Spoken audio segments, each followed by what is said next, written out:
Welcome to Screen Chat, live from the Media Hub on riotradio.ca.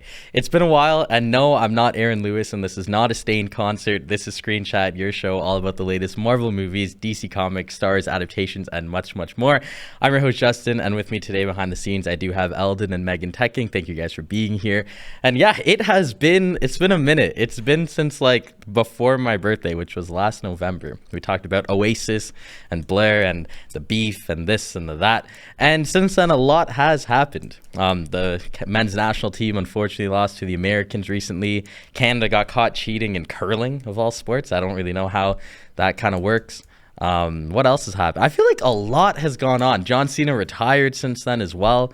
You know, sticking to that wrestling theme, we're going to be talking about the phenomenal AJ Styles today. But before we do get into that, I guess happy 2026. Like, it's the end. I know it's like the end of February, but I've not seen y'all in months, it seems. So yeah, I hope everyone is doing well. Welcome back to Screen Chat. And yeah, today we have a more emotional episode. And now Eldon's probably saying to himself, Justin, every episode with you is emotional. There's probably some sort of tears to be shed, reminiscence to be had, and just overall nostalgia trips. And fitting that theme, we are talking about one of my favorite wrestlers of all time, AJ Styles, who recently retired from pro wrestling. And there he is in all his glory, the phenomenal one. This one is going to be a good one today, because this one, in comparison to most episodes, is straight from the heart. You know, I do have some notes here, more or less just to reconfirm my knowledge versus writing down original notes and studying, because I'm a huge fan of wrestling. I've watched wrestling my entire life. And AJ Styles, to me, was just always like him. He was always that guy. I feel like from my earliest days of watching wrestling, I've always known AJ Styles. And now his career is over. So just getting into it, you know, for me, I'm a huge WWE fan. If you watch Riot Rumble with myself and Dan, you know how much we were into it before. Still into it now, but it's kind of dropped off recently, not gonna lie. And so TNA was actually where AJ Styles resided before. And to me, this is AJ Styles. Impact Wrestling in the back, TNA. This was like crazy, you know, no beard. He has short hair. And this is like probably towards the latter half. Like he still looks like kind of older there too. But yeah, man, TNA, AJ Styles. This was kind of like where it started, I guess. For lack of better words, this started my fandom. You know, TNA was crazy back in the day. It was, for what AEW is now, it's kind of like the new TNA in the sense of like it was the main wrestling competition to the WWE. And not every fan was watching TNA. It was more tender towards like the hardcore fans, such as like my dad, who introduced it to me. And I just remember like clicking on TNA at first and being like, oh man, you know, like this is like, I guess, the B-Tech WWE, if you will. This is like the competition. I can't support the ops. But then I'd see guys like Jeff Hardy, Bobby Roode, even Kurt Angle was there, obviously, Abyss, a ton of guys that we're going to talk about today as well. But AJ Styles was the one that stood out to me. And for a lot of TNA fans, especially in and around my age, like I'm in 2002, so for a lot of early TNA fans, something stuck out to us, and that was the X Division. I feel like the X Division, that like this was so TNA coded in this, like the 6-sided ring, the X Division trophy, like, or title, sorry. It was just a really crazy time to be a newer wrestling fan in like the late 2000s, early 2010s, tuning into TNA. And like I said, that just stuck out to me. Like all promotions, they had mid-card titles, they had like world championships, tag teams. But what was really cool about the X Division title is that if you won the belt, you were able to then turn it into a title shot at some point. So there was much more to it as well. And to actually win the belt, you had to do X Games, which we'll get into in a bit. But yeah, so what I wanted to do today was more or less just go over both TNA and WWE AJ Styles and go over different feuds that I loved, that I remembered. Not necessarily the best, the consensual, memorable ones for me, definitely. But I would say that this is, like I said, this guy Eldon's kills me, bro.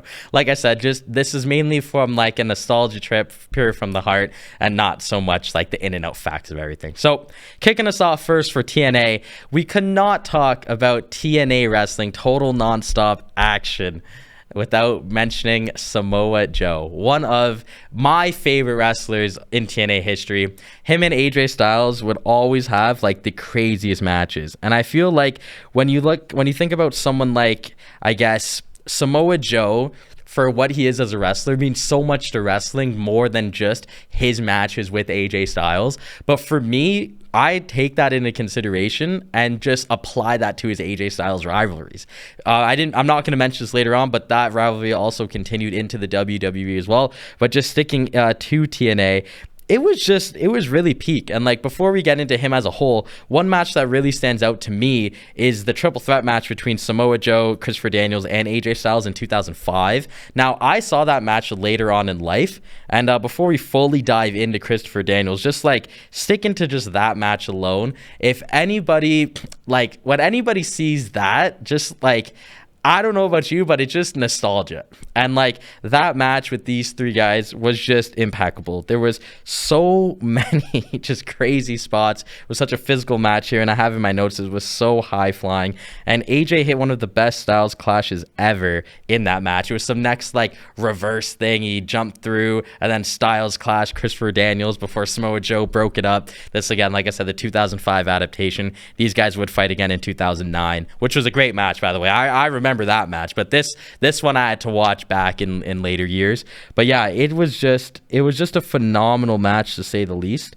And just as we continue going on now into more Christopher Daniels stuff, man, Christopher Daniels and AJ Styles put on some of my favorite matches in TNA history. One of them had for context here, guys, I can't show videos obviously because of copyright, so I'm just gonna describe this to y'all.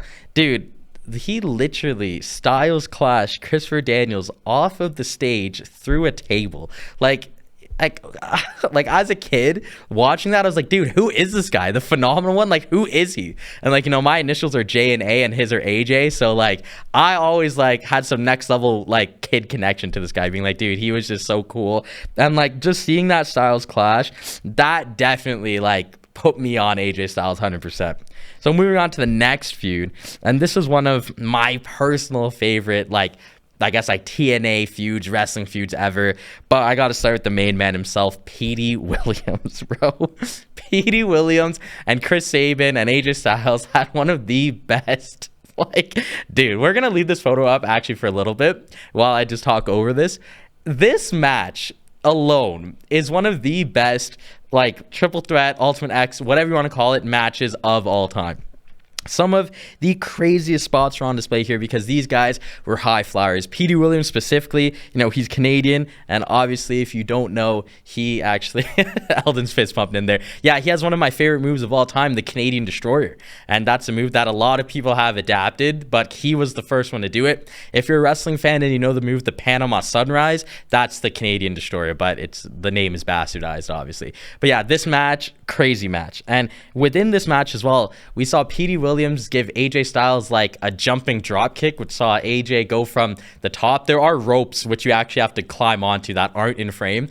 He was on those ropes, got kicked off, and had to do like a front flip to land properly. And he said on a podcast that was his like most dangerous spot for sure. And yeah, just like, again, while this is up here, this still alone, just, oh my god, so many memories just flood in. Like I said, this was Ultimate X on full display. This match, AJ Styles would win as well. Just, and again, another classic match for sure. So moving on, we do have, this is like, wow, just looking at this next photo that we have as we pull it up here. I'll let the photo do the talking, and then we could just talk about it. Yeah, just like, if you're a wrestling fan, do I even need to say more? X Division Championship, AJ Styles versus Petey Williams at Genesis. Shout out Phil Collins and Morgan Wallen there, and Grimes. If you know, you know. I just think it's just such a cool still, because AJ Styles, Petey Williams, like, that's TNA for me. Like, those two guys stand out more than a lot, just because I loved Petey Williams because he was Canadian, and like I said, AJ Styles, one of my favorites of all time. Now, the next TNA storyline that we have, this one I remember because it happened when I was older. I was actually watching TNA on TV consistently at this point. And I laughed just because I just remember those days. But yeah, the Aces and Eights storyline, dude, I hated and loved the Aces and Eights. Bubba Ray, or Bully Ray, sorry, Devon, and all those guys. I remember they did this whole ceremony trying to recruit AJ Styles.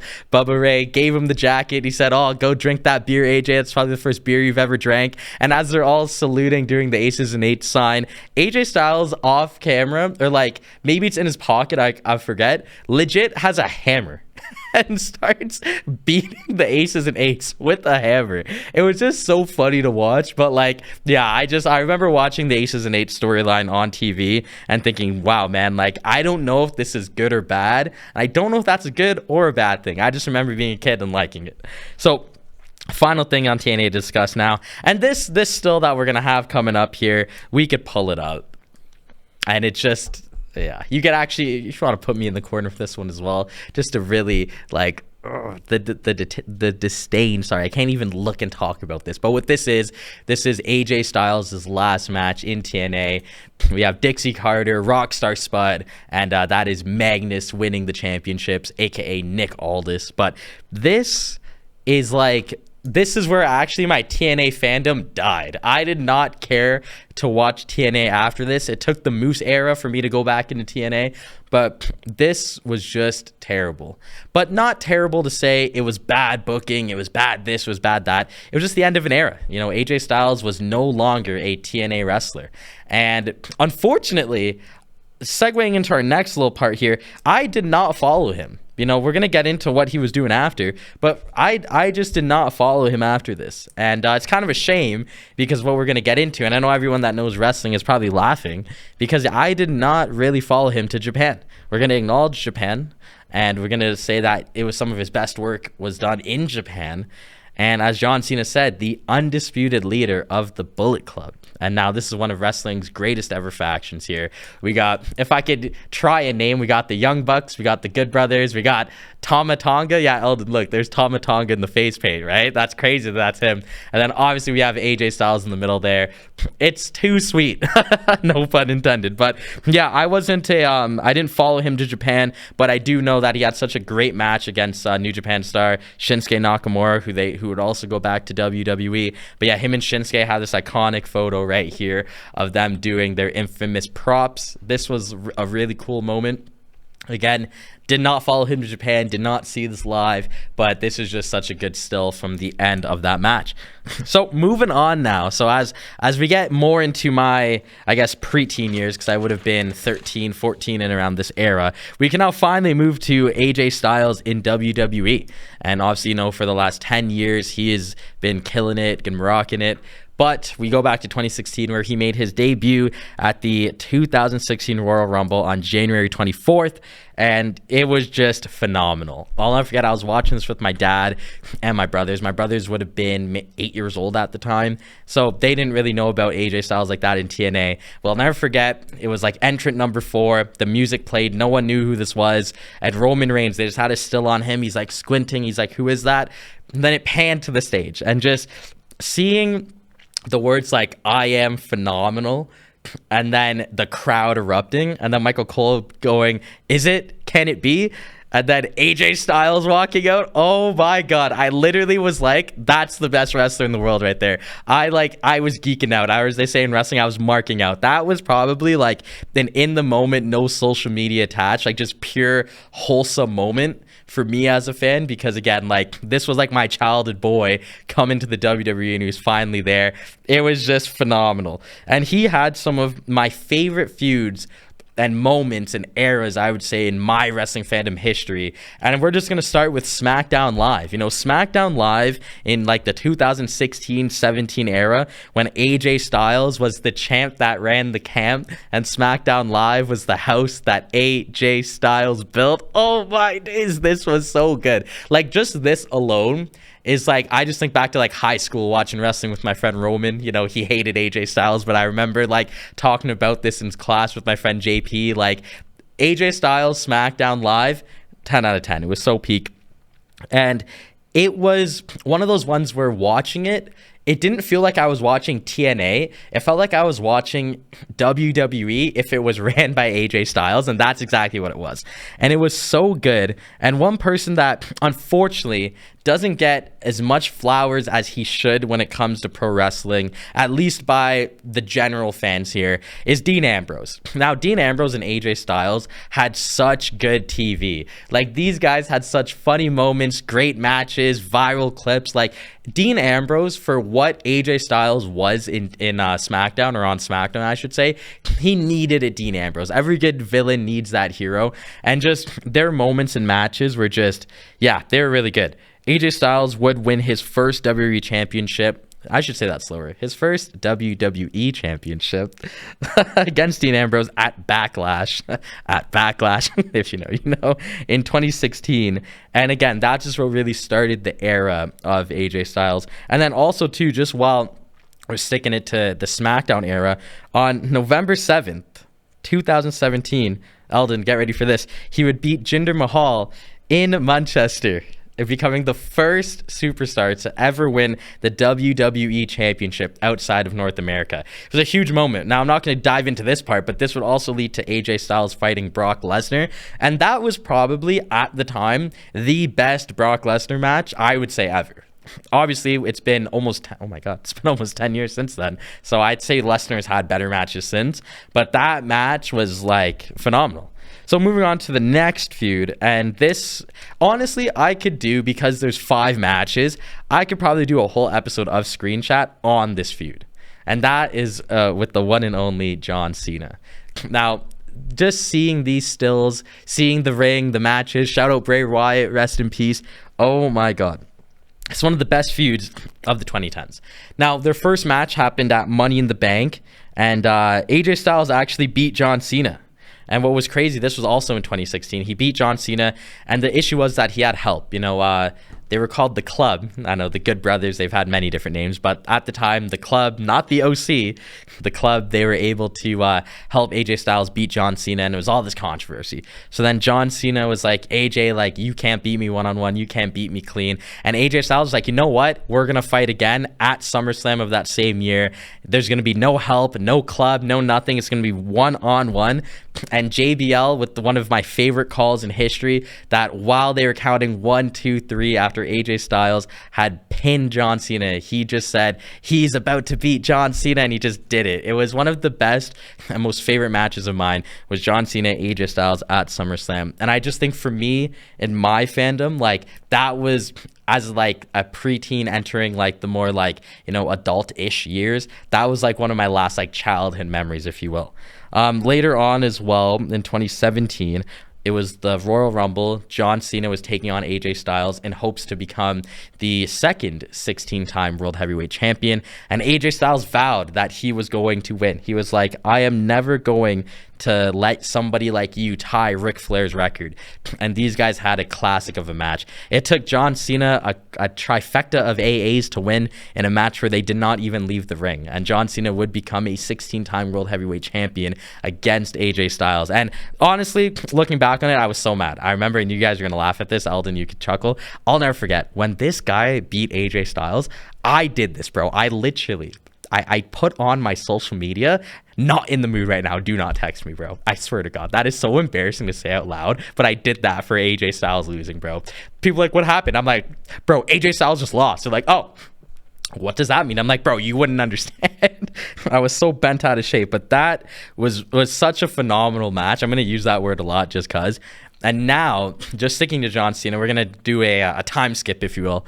2025, these guys would fight again. And this match was just so beautiful to watch. This was in Australia, where Eldon visited recently. And it was really cool because I feel like AJ took a bunch of licks in this match. Like, John Cena was hitting him with, like, tombstones. And, like, I guess an RKO was probably in there. I think a skull-crushing finale. Like, AJ took every finisher under the book. And this was just, like, hilarious to see. But these two, for me, like, as a kid... I respect John Cena, but AJ Styles was very much like my John Cena. Like the way people like rave about Cena that are in and around my age group, that's how I was with AJ Styles. So for me, like that's like a dream match. Like seeing the John Cena versus the AJ Styles, like TNA, WWE coming together, that to me was like larger than life. Like the way the old generation had Hulk Hogan versus The Rock, I would argue that that was probably my Hulk Hogan versus The Rock. Like it was nuts. So moving on to the next feud that we have, that's a controversial one.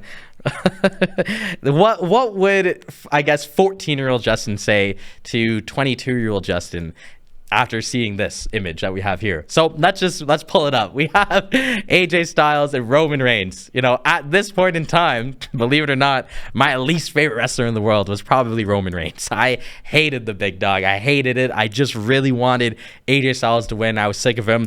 But oh my days, these guys had two of like my favorite matches in the modern era. As we go through my notes here, just so I could get this correct. Yeah, it started at Payback 2016.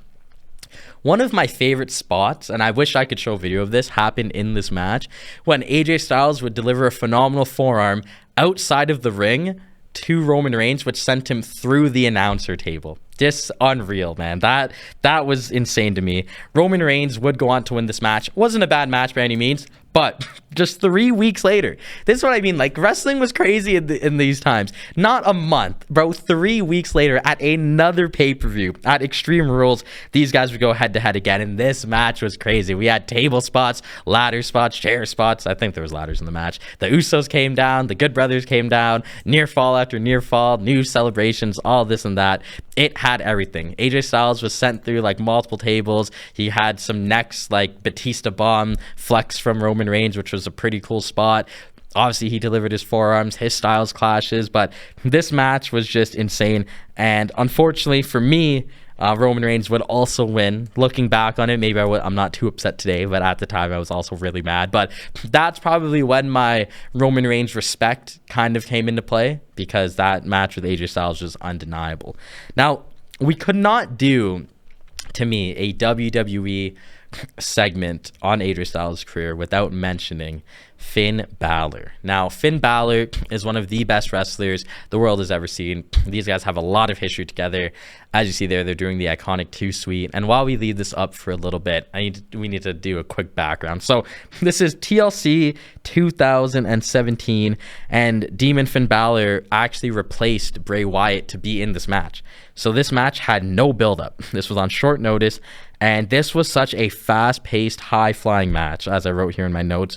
It was just such a treat to watch. And one of my favorite spots is when AJ hit a Super Frankensteiner off the top rope. Oh man, it was just amazing. Demon Finn Balor would win with a coup de grace, but these two shared a nice moment after the match, as we see here with their 2 Sweet. And just, it's one of those matches where technically it's filler. If we're going to be like, put it in anime terms, like this match happened by accident. Like Bray Wyatt got sick, this match happened, and they never really touched upon it again. Obviously, they have acknowledged each other on TV to be friends throughout many different programs, but that specifically was literally like a filler episode in an anime. It's like the Bount arc in Bleach. Like the Bount arc is really good. It's filler, so I don't really go back and rewatch it. But that's a really good match right there. And then oh man, this is another good one too. So. It's kind of like Petey Williams. I love Canadian wrestlers, and Edge is one of my favorite wrestlers of all time. And him and AJ Styles actually fought at WrestleMania 38. Now, I remember I was watching this, the build-up, I should say, and Edge did a open challenge. He was like, yo, I want to see who's going to come down, who's going to take me on. And AJ Styles answered. And everyone was like, oh my God, face versus face is going to be amazing. And then Edge just cut a promo and turned heel, hit him with the concerto. And I was like, oh, so we're getting this. So it was a pretty, okay, for standards to both of these guys, kind of a forgettable match, to be honest. It could have been a lot better. But, and this is some lore for you, Eldon, this match actually ended with Damian Priest coming down to help Edge, which would start the Judgment Day. So that's pretty cool. The Judgment Day was literally started after that match, and both Edge, AJ Styles, and Damian Priest started like have nothing to do with the Judgment Day today. So that is pretty good lore right there. And there's if we just go to the next image here, I've got a nice photo of him in his WWE days here. He has had some other feuds and good matches. He was tag team champs a couple times as well with, I believe it was Omos and Ray Fenix at some point. Had a really good match against Brock Lesnar that I did mention before. His match against Cody Rhodes, oh my God, that's another episode that I feel like I could do a whole segment on. I feel like we talked about that on Riot Rumble as well, but that was a really good match, AJ Styles and Cody Rhodes. AJ Styles and Randy Orton did a nice program together in the SmackDown days. I remember this was a good one too. So 2000s, Randy Orton, he was like the face of SmackDown at some point, and he said to him, he's like, AJ, how could this be the house that you built if while you were on the indies I was building SmackDown? And that kind of caused a lot of tension. And AJ Styles was like, I was on the indies and I'm damn proud of it. I never got a silver spoon in my dad to get me into the WWE the way you did. So that was a pretty good feud right there as well. And just thinking back, like, we're gonna get to him, so we don't gotta show him now because we'll talk a little bit in between. But I could also do a whole episode on the Boneyard match that he had with The Undertaker. The Undertaker, they had a match. It was actually in 2020, I believe, because it was during COVID. It was supposed to be Undertaker's final match, but then unfortunately they could not do it with fans, so they did like a cinematic match. That was something out of TNA's playbook at the time. And instead of it being a match, it's like a mini movie. Like, I kind of forget that it happened, but in a good way, because it's not your typical match. It was very cinematic. No pun intended there, if you know what I'm saying. But with that being said, moving on now to the retirement of AJ Styles. This happened at this year's Royal Rumble. I'm not even going to talk about the match. I'm just not. So moving on to after the match, he retires, he bows out in Saudi Arabia's Royal Rumble, which almost happened 10 years to the exact date of his debut. And he left his gloves in the ring before taking them back out. And it was like, oh, I wonder why he did that. Is he going to fight again? Is he going to, maybe go to AEW, go back to TNA?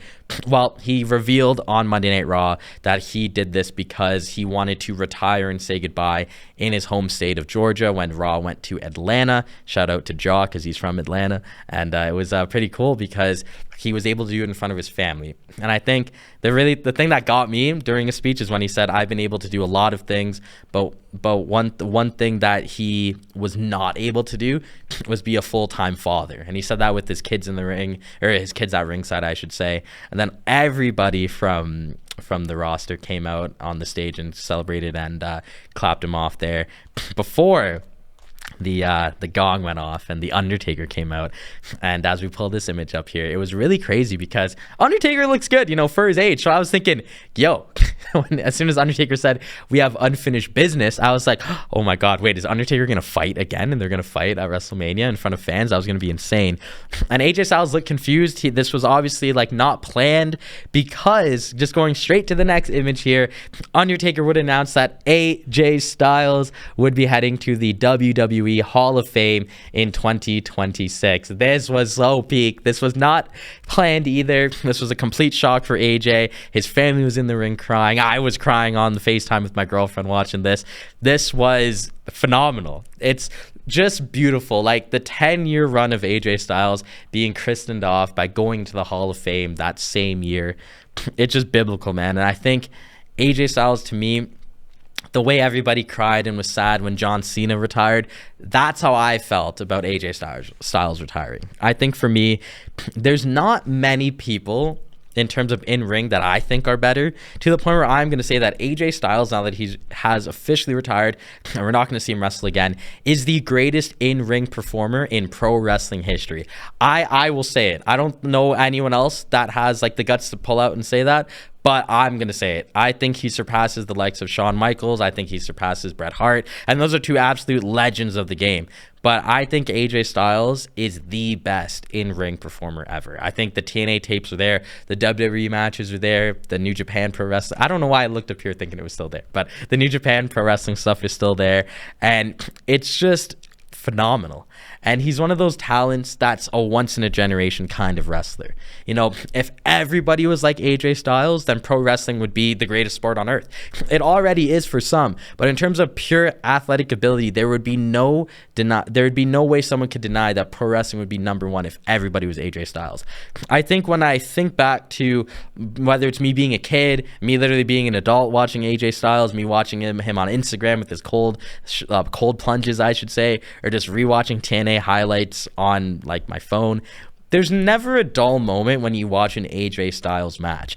I think for WWE, they almost not didn't deserve AJ Styles, but there's a reason why he wasn't there until later. And I think I'm glad he stuck it out in TNA and then New Japan and all the stuff in between until 2016, because I don't think they would have known what to do with him, because he was just so much better. Like, understand, this wasn't an issue of talent or an issue of fit. He would have just been by far the best wrestler on the roster from like 2008 to 2016 when he debuted. Sure, maybe other characters could have been better, but no one could touch AJ Styles in the ring. Like, he's one of just the best wrestlers of all time, one of my favorites, and it just was really sad to see him go. You know, again, I'm not going to talk too much about the match, but I wasn't expecting AJ Styles to lose, if you want my honest opinion. And even though he did say he wasn't going to wrestle until he's 50, I think he's 48 this year. He was like, I'm not doing it. Fair enough. I just did not think he was actually going to lose. But yeah, before we go, just if we could pull up that first photo again, not going to lie. Yeah, just like AJ Styles will always be remembered to me as the phenomenal one, the champ that ran the camp, just the best in-ring performer ever.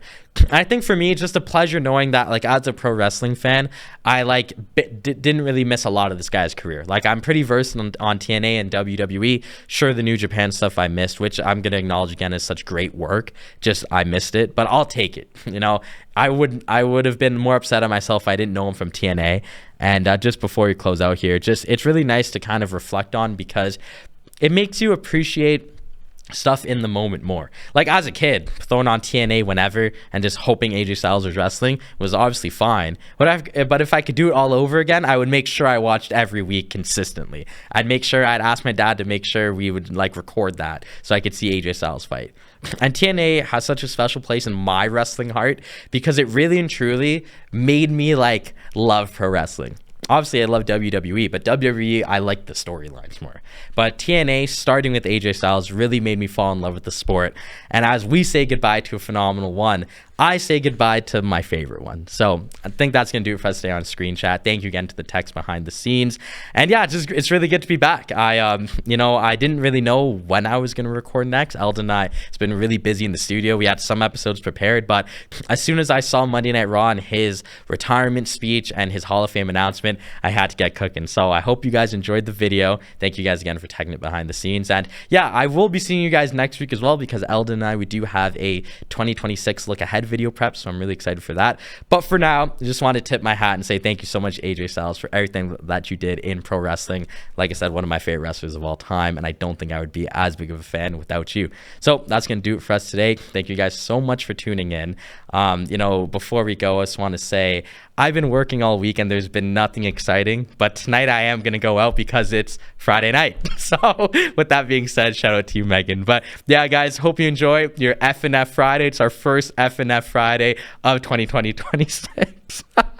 I'm so sorry, Eldon, but we're back outside. You know the vibes. 2026, all F&F Friday. You guys could follow me on Instagram at Justin on the Air, separated by underscores, as well as the Media Hub at DCSA Media Hub. Thank you guys so much. And this has been Screen Chat live from the Media Hub on RiotRadio.ca.